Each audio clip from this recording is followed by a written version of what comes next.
Star మా stage పైన అసలు ఎంగేజ్మెంట్ జరిగిపోయిందా? గుడి నిండా గుడిగంటలో అమూల్య గౌడ ఎన్నెన్నో జన్మల బంధం హీరో నిరంజన్ ప్రేమకి ఫుల్ స్టాప్ కాదు, కొత్త ఆరంభం. తాజా ప్రోమో చూస్తే అందరూ ఇదే మాట్లాడుకుంటున్నారు. పూర్తి వివరాలు ఇప్పుడు చూద్దాం. పండగ ఏదొచ్చినా కూడా టీవీ ఛానల్ స్పెషల్ ఈవెంట్స్ తో ప్రేక్షకులు ఎంటర్టైన్ చేయడం కామన్ అయిపోయింది.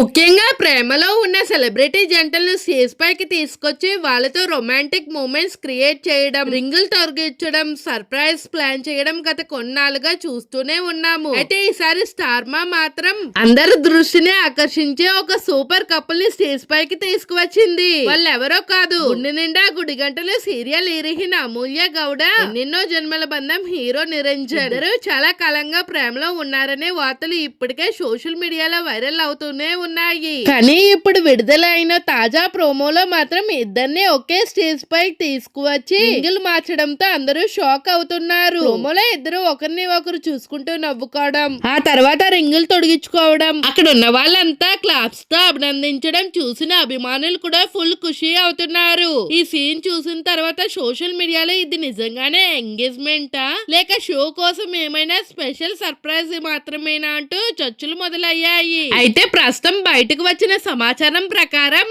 ఇది ఆ స్పెషల్ ఈవెంట్ లో భాగంగా చేసిన సెలబ్రేషన్స్ మాత్రమే. నిజంగా పెళ్లి లేదా ఎంగేజ్మెంట్ గురించి మాత్రం ఇప్పటి వరకు అమూల్య గౌడ కానీ నిరంజన్ కానీ అధికారంగా ఎలాంటి ప్రకటన చేయలేదు. అయినా సరే ఈ ఇద్దరి కెమిస్ట్రీ మాత్రం అభిమానులు బాగా ఆకట్టుకుంటుంది. నిజ జీవితంలో కూడా ఈ జంట ఎప్పట్లాగే ఇలాగే కలిసి ఉండాలని చాలా మంది కామెంట్స్ చేస్తున్నారు. ఒకవేళ భవిష్యత్తులో నిజంగానే పెళ్లి వార్త చెబితే అభిమానులకు అంతకంటే పెద్ద గుడ్ న్యూస్ ఇంకోటి ఉండదనే చెప్పాలి. మరి స్టార్ మా స్టేజ్ పై రింగులు మార్చుకున్న ఈ ప్రేమ జంట గురించి మీ అభిప్రాయం ఏంటి? నిజంగానే వీళ్ళ పెళ్లి త్వరలో జరగబోతుందని మీరు అనుకుంటున్నారా, లేక ఇది కేవలం షోలో భాగంగానే జరిగిందని భావిస్తున్నారా? మీ అభిప్రాయాన్ని కామెంట్ బాక్స్ లో తప్పకుండా తెలియచేయండి. అలాగే ఇలాంటి లేటెస్ట్ బిగ్ బాస్ సీరియల్ సినీ అప్డేట్స్ కోసం మా ఛానల్ ని సబ్స్క్రైబ్ చేసుకుని వీడియోకి ఒక లైక్ ఇవ్వడం మాత్రం మర్చిపోవద్దు.